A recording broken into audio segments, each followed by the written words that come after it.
Assalamualaikum warahmatullahi wabarakatuh.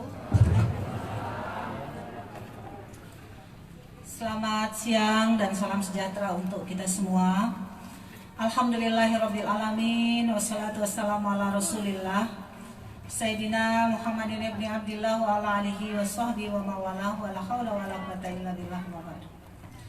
Yang saya hormati, di sini bersama-sama saya dari provinsi ada Ibu Asisten 1, ada Kepala Dinas DPMPD, ada Dinas Kesehatan, LHK, DP3 P2KB, ya, kemudian ada Karo Kesra, Karo Humas. Jadi banyak ini rombongannya. Jadi tadi Pak Kades, insya Allah apa yang disampaikan yang nyambung dengan urusan-urusan kami di provinsi, insya Allah akan kita tindak lanjuti.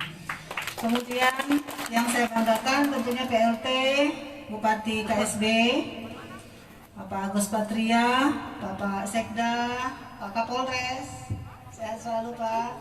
Ya. Wakil Ketua, Bapak Wakil Ketua DPRD Kabupaten Sumbawa Barat. Bapak Ibu semua, Bapak Camat ada? Ibu Camat, oh iya Ibu Camat, tadi kita sudah bertemu. Kemudian Pak Kades beserta seluruh jajarannya yang saya banggakan. Di sini juga ada Kepala Puskesmas, ada? Ada nggak Kepala Puskesmas yang hadir? Kemudian ada pendamping desa? Ada dari KPH, ya, kader posyandu, seluruh masyarakat, Bapak Ibu semua yang saya tidak bisa sebut satu persatu, tokoh masyarakat, tokoh agama, tokoh pemuda, tokoh wanita, semuanya yang saya banggakan, warga Desa Moteng. Alhamdulillah. Siang hari ini kita ada di sini karena kita sehat Bapak Ibu ya. Sehat itu menjadi hal yang sangat penting dalam hidup kita. Kita nggak akan bisa ada di sini Bapak Ibu kalau kita sakit. Allah kasih kita sehat itu rezeki yang luar biasa. Maka mudah-mudahan kita semua meletakkan sehat itu pada posisi yang pertama dalam hidup kita. Dengan sehat kita bisa beribadah. Dengan sehat kita bisa bekerja. Berhenti kita meletakkan kesehatan pada porsi yang kesekian dalam hidup kita. Tidak ada artinya harta, tidak ada artinya jabatan, tidak ada artinya apa-apa kalau kita tidak sehat. Tapi kalau kita sehat, harta itu insya Allah akan berkah. Kalau kita sehat, jabatan itu juga akan menjadi berkah jalan ibadah kita. Pandemi COVID-19 ini memang sesuatu yang menyedihkan kita semua. Tapi tidak untuk kita ratapi Bapak Ibu. Yang terpenting adalah ambil hikmah dari semua ini. Ya, apa yang bisa kita ambil hikmah? Banyak hikmahnya. Kita jadi sadar tentang kesehatan. Hikmahnya kita jadi sadar teknologi itu penting dalam hidup kita. Nah, mudah-mudahan setelah pandemi berlalu, hikmah itu semua bisa berlanjut, ya, bisa membantu kita di dalam menjalani kehidupan.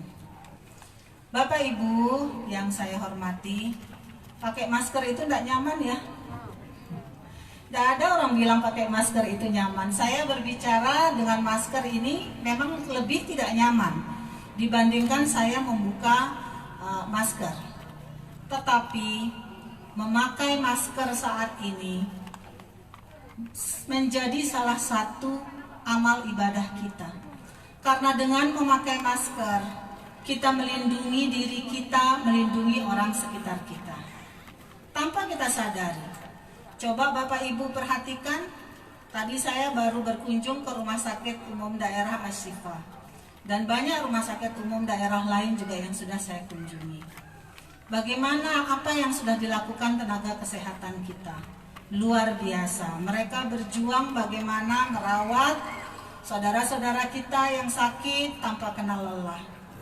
Kita yang sehat-sehat ini warga semuanya yang ada di NTB ini, yang ada di KSB ini, hanya diminta untuk disiplin. Disiplin mematuhi protokol COVID. Pakai masker, jaga jarak. Pakai masker memang tidak nyaman, tapi insya Allah berkah. Menjaga jarak, memang hati ini rasanya tidak terima. Ya. Saya saja yang berjauh-jauhan gini rasanya sepertinya sedih. Biasanya kalau ketemu masyarakat langsung berpelukan, langsung bersalaman, langsung hangat rasanya. Dengan begini ini sepertinya ada yang hilang.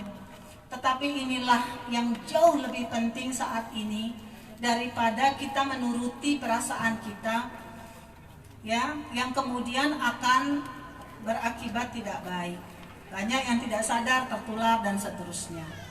Nah, maka dari itu mari mudah-mudahan kita semua bisa taat protokol COVID, pakai masker, jaga jarak, lindungi diri kita dan keluarga kita semua. Setuju enggak Bapak Ibu? Ya, enggak apa-apa kita enggak nyaman sedikit, nggih? Enggak apa-apa. Kebiasaan bilang nggih, kalau di sini apa? Saya. Ya, jadi enggak apa-apa tidak nyaman sedikit, tetapi yang terpenting semua kita aman. Karena pilihan kita hidup sekarang ini adalah memilih hidup aman dan produktif.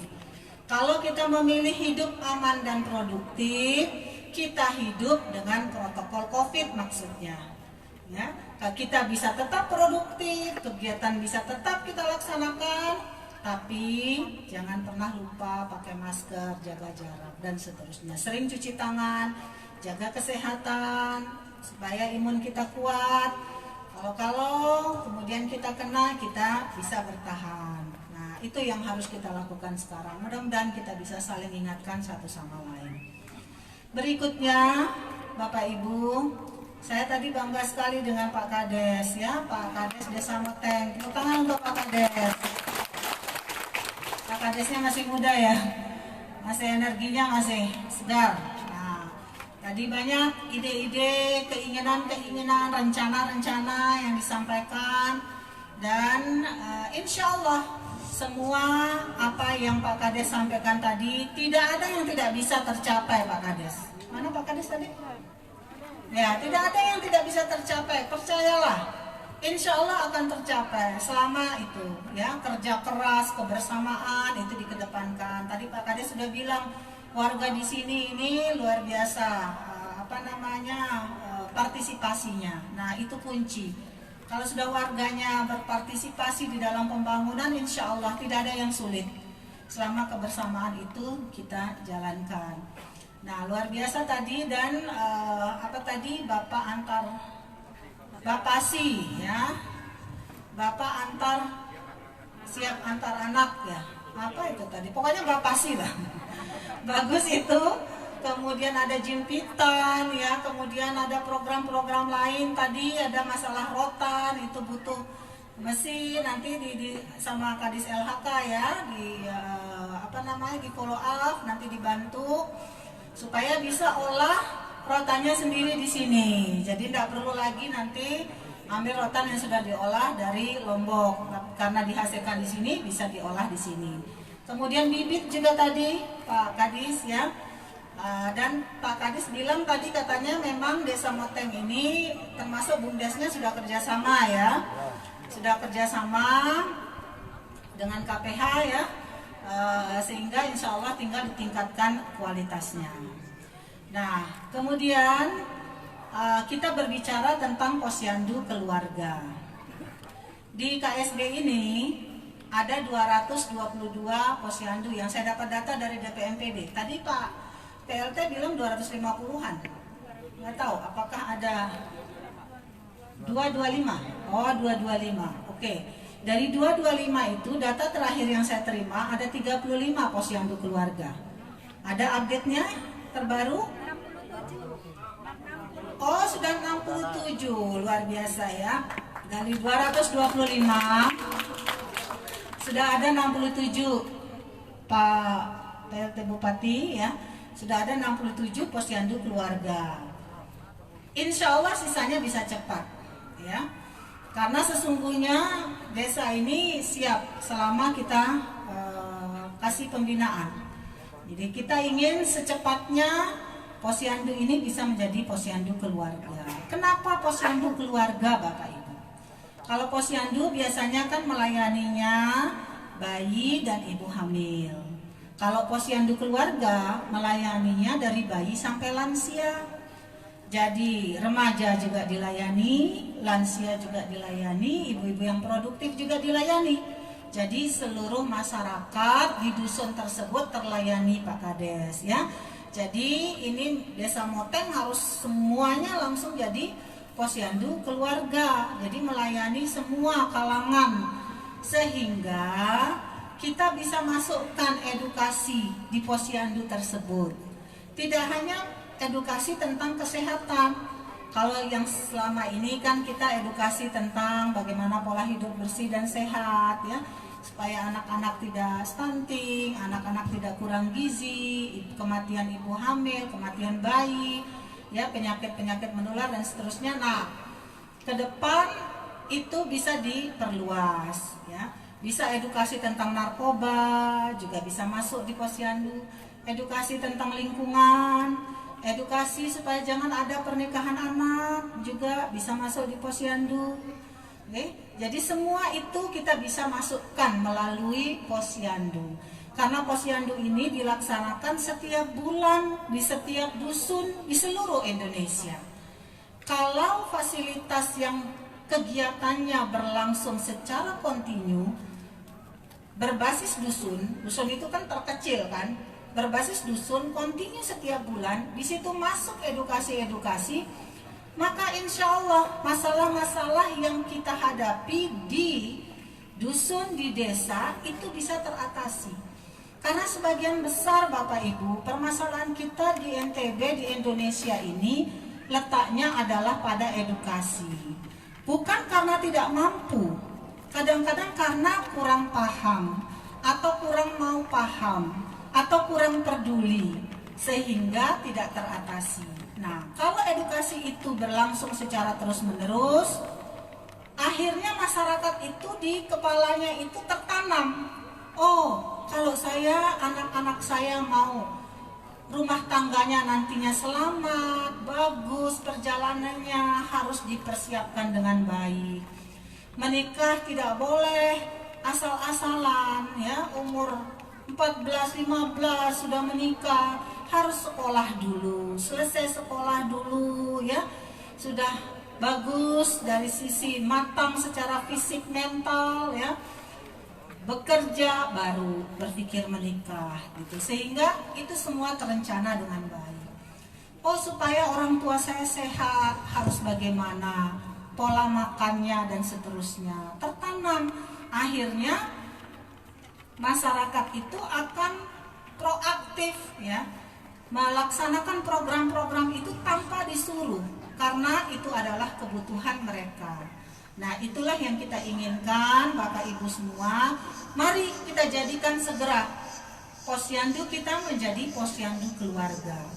Termasuk juga masalah lingkungan. Tadi disampaikan oleh Pak Kades, Desa Moteng ini seperti narmadanya di Lombok. Wah, luar biasa, itu anugerah yang luar biasa dari Allah Subhanahu wa Ta'ala. Tapi ingat Pak Kades, air itu tidak seterusnya ada. Air yang melimpah itu kalau tidak dilakukan penghematan, penanaman tempat-tempat yang tandus ya, itu akan habis juga. Maka dari itu di balik keberkahan yang ada ini, penyelamatan juga harus betul-betul dilakukan supaya Desa Moteng ini semakin hijau. Jangan ada tempat-tempat yang tidak tertanami, termasuk pekarangan rumah. Jadi supaya pekarangan rumahnya juga produktif ya, tempat-tempat yang kosong juga tertanami, karena sekarang sudah tidak ada tempat yang tidak bisa ditanami. Tempat-tempat yang tandus, yang airnya nggak ada tanaman yang bisa ditanam di situ ya. LHK pasti tahu ada porang ya, kemudian apa, kayu putih ya, vanili, banyak banyak, bisa gitu. Tidak ada kata tidak produktif untuk tanah kita selama kita mau. Maka dari itu mari ya, di Desa Moteng ini yang luar biasa rezekinya dengan air yang cukup melimpah ini semakin dihijaukan ya. Dan pengelolaan sampahnya tadi Pak Kades itu harus ditingkatkan. Tidak hanya sekedar kita ngangkut sampah saja, tetapi bagaimana supaya sampah itu mulai dipilah dari rumah tangga. Tadi ada komposter bag, kalau udah ada komposter bag dibagi ke semua rumah tangganya ngerti bagaimana membuat pupuk organik dengan komposter bag, gampang sekali, tinggal aturannya saja diikuti ya, sehingga bisa menghasilkan pupuk. Jadi nanti pupuk-pupuk nggak perlu lagi beli pupuk yang tidak organik, bisa menghasilkan pupuk organik dari rumah. Begitu juga dengan plastik juga banyak yang bisa menghasilkan uang, bisa langsung dijual, yang tidak langsung dijual bisa dikreasikan ya, bisa diolah dan seterusnya gitu. Sehingga diharapkan sampah ini ke depan tidak menjadi masalah, tapi sampah justru membawa berkah. Kalau orang lihat sampah, oh ini sumber duit gitu. Nah itu yang harus kita perjuangkan bersama. Nah kemudian selain posyandu keluarga, pengelolaan sampahnya juga, kemudian penanamannya juga, Desa Moteng harus menjadi desa tangguh bencana. Desa Moteng harus tahu potensi bencana yang ada di sini itu apa, longsorkah, gempakah, apakah, sehingga tahu nanti kalau terjadi bencana yang tidak kita inginkan, apa yang harus dilakukan, siapa yang harus turun, berada di depan pada saat terjadinya bencana ya. Nah itu harus kita rencanakan dengan baik sehingga desa ini bisa menjadi desa tangguh bencana, dan juga yang terakhir tentunya bebas dari narkoba.